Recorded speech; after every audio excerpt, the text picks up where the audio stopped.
todos, ¿cómo están? Espero que estén muy pero muy bien. En la clase de hoy vamos a presentar lo que sería la cadena cinemática axil, o sea, el raquis en conjunto y su biomecánica.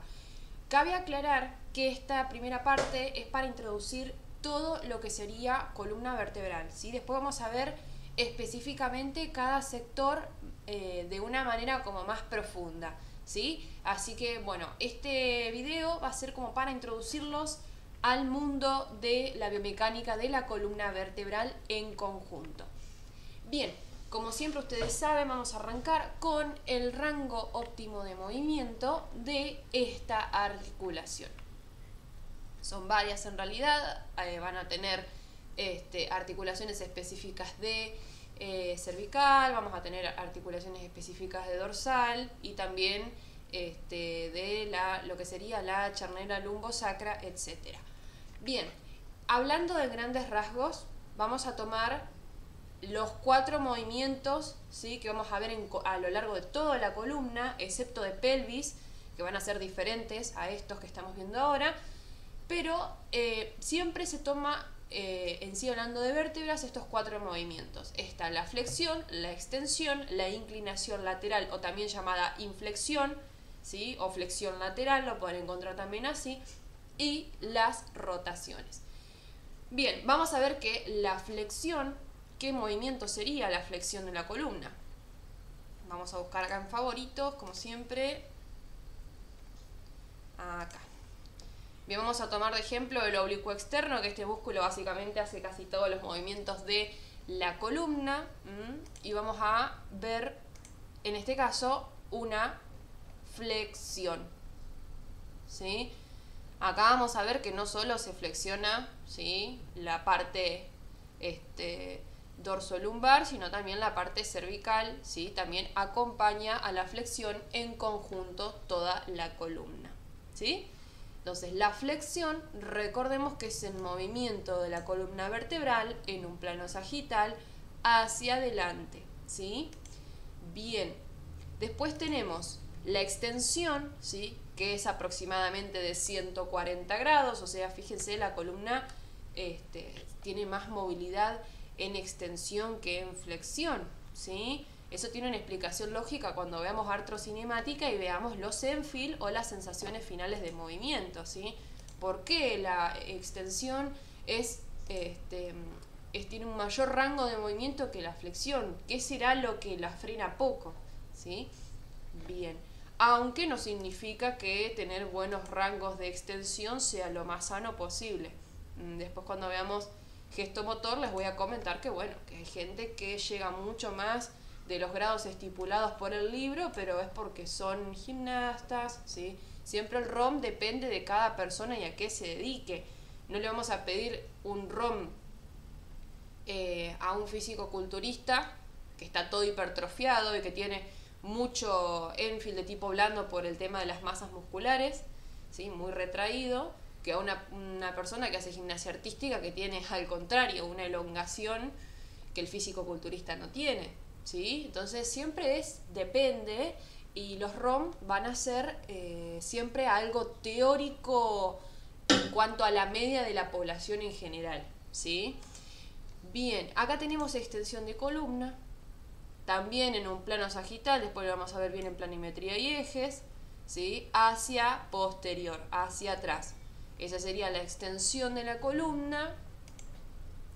Después vamos a ver una inclinación lateral, ¿sí?, o inflexión, o también flexión lateral, como quieran llamarlo. Es más o menos entre 75 y 80 grados. A diferencia de la flexoextensión, la inflexión o flexión lateral de la columna, fíjense, en este caso va hacia la derecha.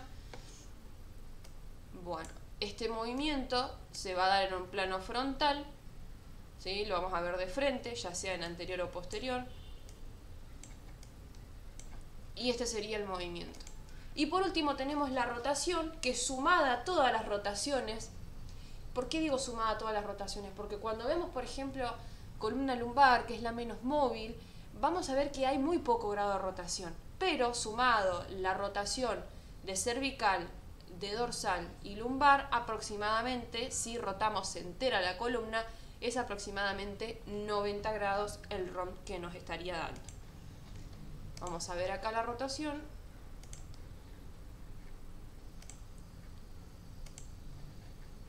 A ver, acá. Bien, ahí vamos a ver una rotación. ¿Sí? Las rotaciones siempre se hacen en un plano horizontal. O las vemos desde arriba, ¿sí? O las vemos desde abajo. Siempre las rotaciones, recuerden, se hacen en planos horizontales. Si tienen dudas todavía de los movimientos y los planos anatómicos, hay una clase en el apartado, les hice una lista de reproducción que dice Introducción a Anatomía, Planos y Ejes Anatómicos, y ahí pueden ver. Y si también les cuesta el tema de movimientos, también hay un video introductorio a movimientos, ¿sí?, que lo pueden chequear. Bien, chiquis, entonces estos serían los 4 principales movimientos que vamos a ver en este apartado de biomecánica de raquis en conjunto o cadena cinemática axil. Bien, el perfil óseo, bueno, vamos a hacer un pequeño repaso, supongo que ustedes son unos genios y esto ya lo saben, ¿sí? Si no estarían cursando biomecánica, supongo que es porque ya aprobaron o están por rendir anatomía, ¿sí? Bien, ¿quiénes van a formar parte de todo el conjunto de columna vertebral? Y lamentablemente tenemos que meter al tórax, ¿sí? ¿Por qué? Porque cuando vemos dorsal y vemos el tema de biomecánica de la respiración, tema que me encanta y a la mayoría odia, pero bueno, van a tener que aprendérselo igual porque lo toman, van a tener que ver tórax. No les queda otra, el tórax se mueve, pero si son todas falsas articulaciones o son articulaciones semimóviles, sí se mueve el tórax, chicos.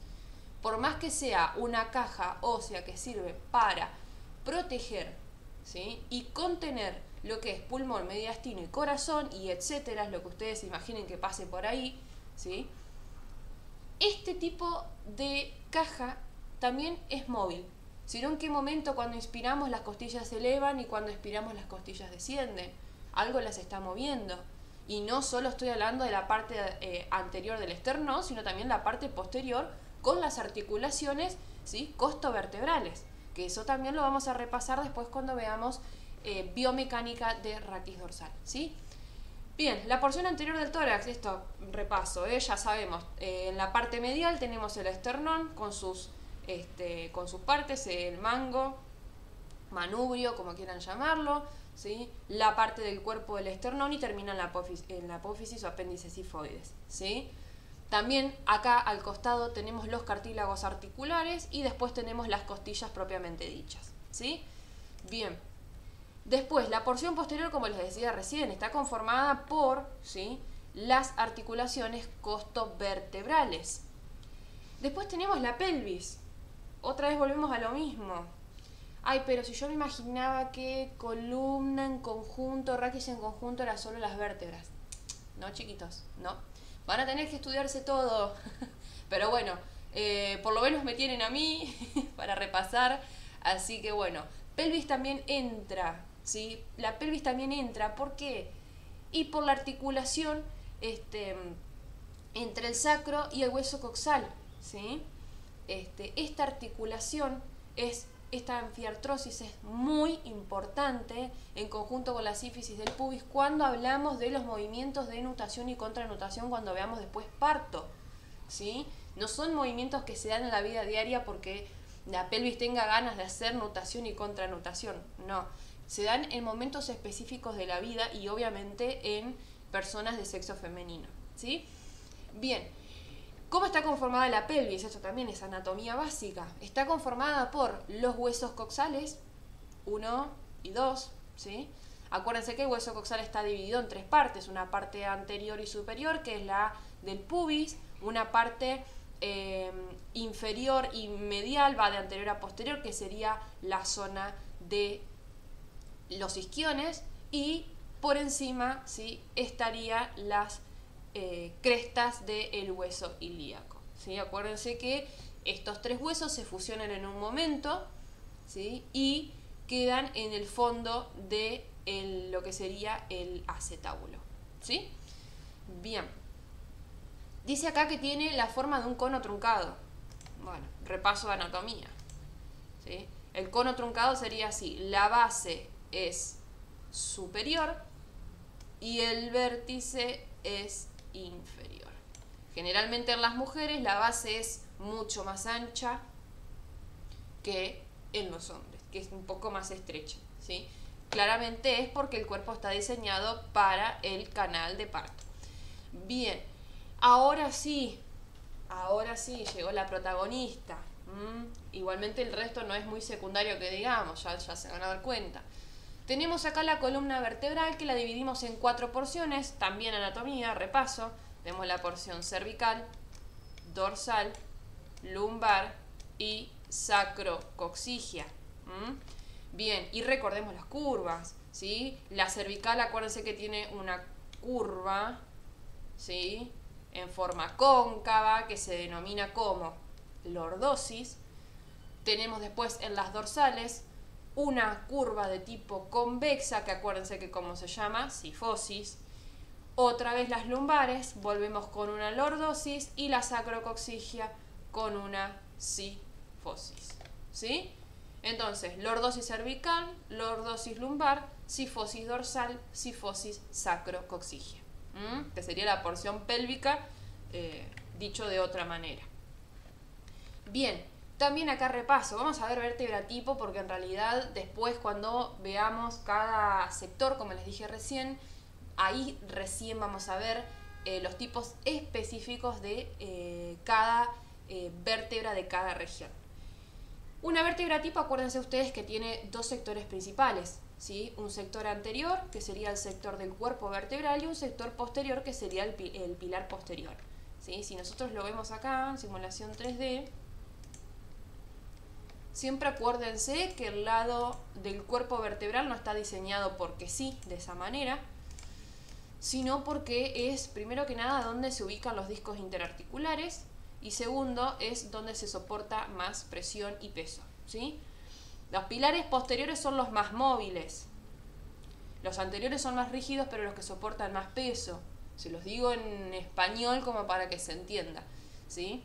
Así que bueno, acá tenemos una vértebra tipo. En realidad esta es lumbar, ¿sí? Pero bueno, y la podemos ver en todo su esplendor a la señorita. Bien, vamos a ver entonces que el cuerpo ocupa la parte anterior, tiene una cara superior, una inferior por debajo, que acá no la estamos viendo, ¿sí? Y estas carillas, acuérdense que son para la inserción del disco interarticular, ¿sí? Por detrás del cuerpo vamos a ver que se encuentra este señorito, que sería el agujero vertebral, por donde pasan, ¿sí? ¿Qué pasaría por ahí?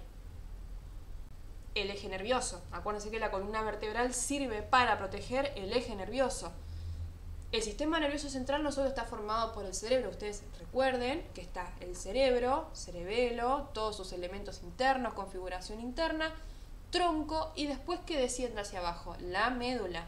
Pero la médula no desciende sola, no es un conjunto de haces nerviosos, sino que también desciende con ella el líquido cefalorraquídeo y las meninges que las recubren adhiriéndose al hueso, ¿sí? Las capas de las meninges son exactamente las mismas que tenemos en el eje central, ¿sí? O sea, en la parte del cráneo. Bien, anatomía 2, a repasar. Bien, entonces tenemos el agujero vertebral, que consta de las meninges, del líquido cefalorraquídeo y claramente la médula.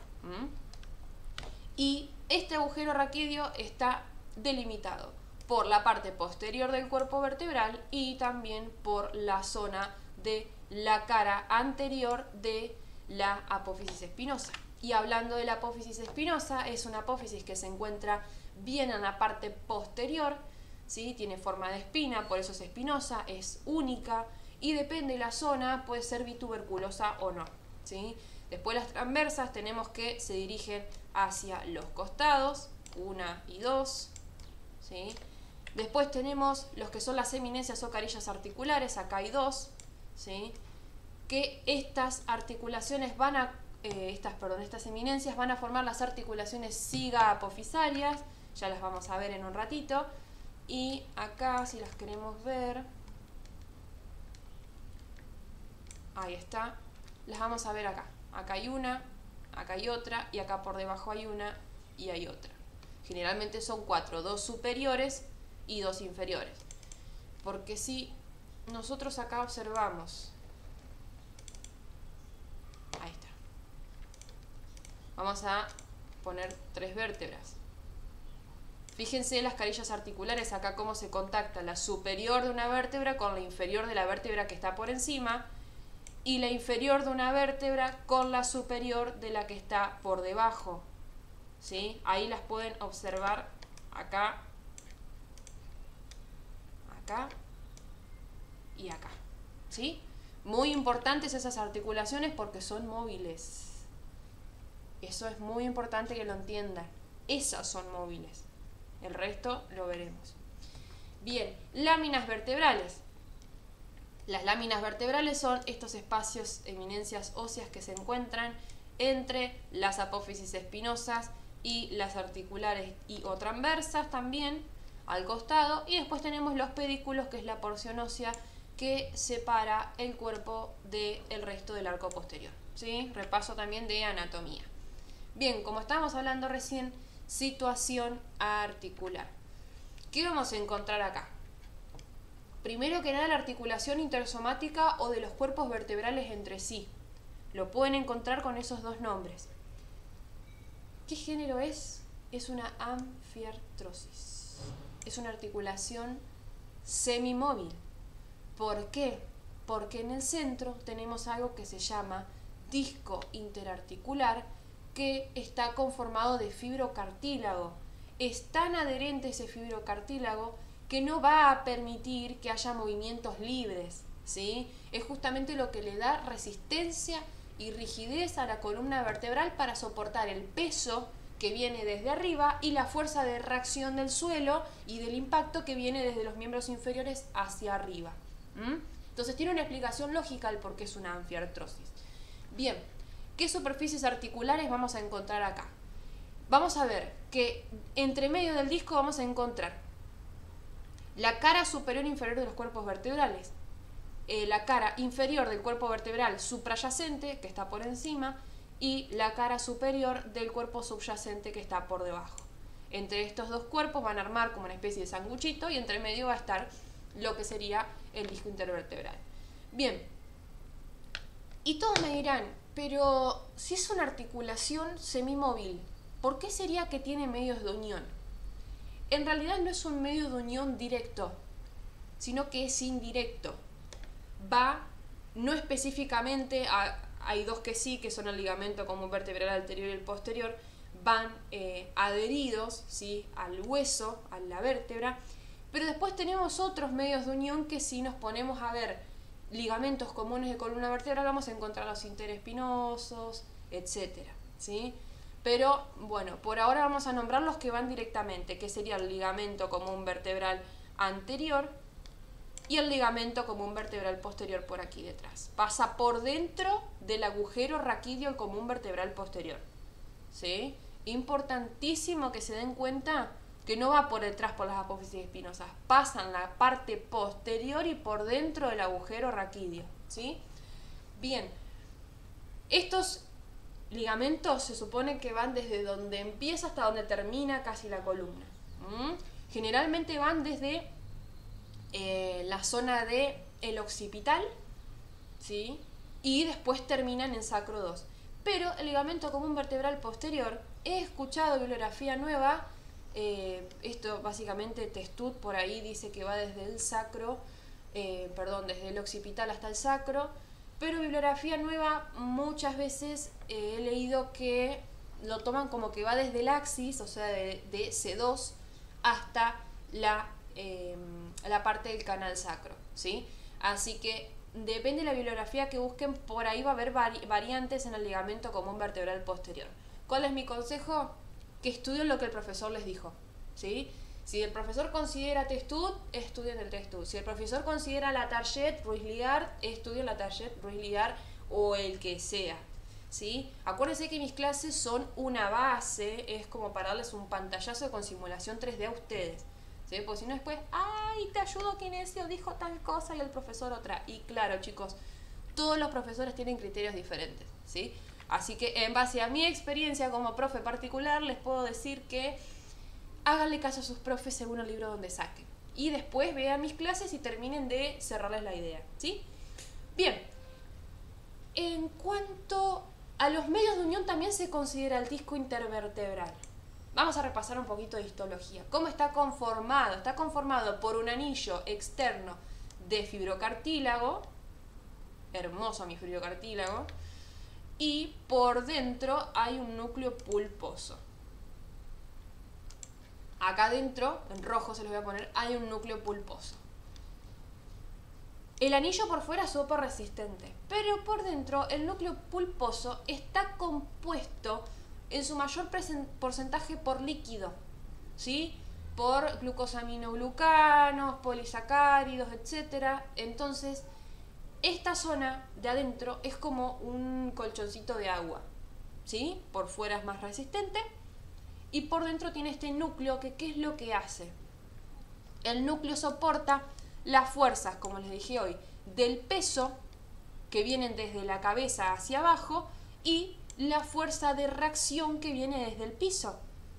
Porque así como nosotros aplastamos hacia abajo y estamos atraídos por la fuerza de la gravedad, los miembros inferiores transmiten fuerza de reacción. Yo salto y hay una fuerza de reacción. Yo camino, hay una fuerza de reacción. Todas esas fuerzas comienzan a ascender mientras que las del peso descienden. Entonces imagínense, es como estas flechas que les estoy mostrando acá, cómo soportan desde arriba y desde abajo las fuerzas los discos. ¿Por qué acá hay tres tipos de disco? Porque les estoy mostrando un disco cervical, un disco de columna torácica o dorsal y un disco de lumbar. Ahora digo yo, cuando veamos cervical, van a ver que los ROM de cervical se disparan. Son ROMs muchísimo más amplios que el resto de la columna. ¿Por qué? Primero porque las vértebras son más chiquitas y tienen como más rango de movimiento. Y segundo, que el disco es más aplastadito, más chiquito. Cuanto más chiquito sea el disco, menos infill y menos resistencia al movimiento va a haber. En cambio, en las lumbares, como son las últimas vértebras que componen, sacando el sacro obviamente, de la zona de la columna, son las que soportan más peso. Porque tienen que soportar el cráneo, tienen que soportar el tórax, las cervicales y el resto de las lumbares después. Imagínense que sea, no sé, la lumbar quinta esta. Entonces, estos discos son menos móviles en lumbar, pero más resistentes. Cuanto más grueso es el disco, menos movilidad va a tener esa zona de la columna vertebral. Que les quede claro, ¿sí? Entonces, una de las razones que sea más móvil la columna cervical es porque los discos son más chiquitos, ¿sí? Más aplastaditos que en el resto de la columna y les permiten mayor rango de movilidad sin tanta resistencia, porque los discos intervertebrales generan mucha resistencia al movimiento, ¿sí? Bien, acá por ejemplo les habla del grosor. En raquicervical fíjense 3 milímetros, en dorsal un promedio de 5 milímetros y en lumbar de 9, ¿sí? Así que, entonces, la proporción del disco en relación a la altura del cuerpo determina su movilidad, lo que acabamos de hablar recién. Bien, articulaciones interapofisarias o cigapofisarias son artrodias. Ya tenemos articulaciones móviles, tienen cápsula, ¿sí? Es la apófisis articular inferior de una vértebra, acá, con la apófisis articular superior de otra vértebra. Acá estas dos muchachas van a formar la articulación cigapofisaria y su medio de unión son cápsula articular. Bueno, después tenemos articulaciones como más específicas de cada zona, ¿no? Porque la oncovertebral es una articulación que la vamos a volver a repasar en raquicervical y vamos a ver que es una articulación que está formada por las apófisis unciformes de la vértebra cervical que se encuentra subyacente con estas cavidades que le van a dar lugar a esta apófisis unciforme. También tienen cápsula, por ende son móviles. Y por último, vieron que habíamos hablado de los ligamentos comunes a la columna vertebral. Voy a tomar tecito porque mi garganta, chicos, llega un momento que no da más. Bien, estas articulaciones sin desmosis, vamos a ver que son falsas articulaciones que no tienen superficies óseas, pero que son ligamentosas, ¿sí? Esas pertenecen a la sindesmosis. Debería ser una clase de géneros articulares, así no se me confunden. Bien, acuérdense que son falsas articulaciones, no hay medios de unión óseos y son entre ligamentos. Tenemos tres. Las supraespinosas, que están ligadas por el ligamento supraespinoso que pasa por el vértice de la apófisis espinosa, lo estamos viendo acá en color naranja. Las interespinosas, que son ligamentos que se ubican entre la parte inferior y la parte superior de una apófisis espinosa y la otra, como entre medios, en sanguchito. Y después tenemos las intertransversas, que son los ligamentos intertransversos que van uniendo una y otra apófisis transversa. Fíjense que en ningún momento las apófisis se tocan como una articulación, simplemente están unidas por un ligamento en común que se supone que va desde que empieza o desde que puede empezar hasta que termina la columna. Bien. Y después tenemos los pasajes. ¿Qué serían los pasajes? Son las zonas de transición de la columna. Tenemos la charnela lumbosacra, que es la zona de transición, por eso es una falsa articulación la charnela, entre la quinta lumbar y la primera sacra. Esto, la articulación básicamente lumbosacra, también se la llama charnela lumbosacra porque es un pasaje entre una zona y otra de la columna. Y después tenemos otra charnela muy famosa, que es la cráneo cervical, que ya se darán cuenta entre quién y quién, que sería la zona de transición entre el occipital y el atlas. Obviamente que hay una articulación occipitotloidea, sí, pero también se le llama, no es lo mismo la articulación que un pasaje, ¿sí? El pasaje es la zona de transición entre el cráneo y la cervical. No estamos hablando de la articulación occipitotloidea. Lo mismo digo con la charnela lumbosacra, porque tenemos la articulación lumbosacra, que sí es una articulación de tipo anfiartrosis, no es, es una articulación semimóvil, pero el pasaje es una referencia anatómica para que tengamos en cuenta de un lugar de transición entre una zona y otra de la columna. Bueno, chiquitulis, espero que les haya gustado la clase de hoy. Fue un poco extensa, pero bueno, columna es así. Así que bueno, nos vemos en la próxima clase, que seguramente sería de planimetría y ejes, osteocinemática, artrocinemática y miocinética de columna en conjunto. Así que bueno, nos vemos, cuídense y estudien mucho.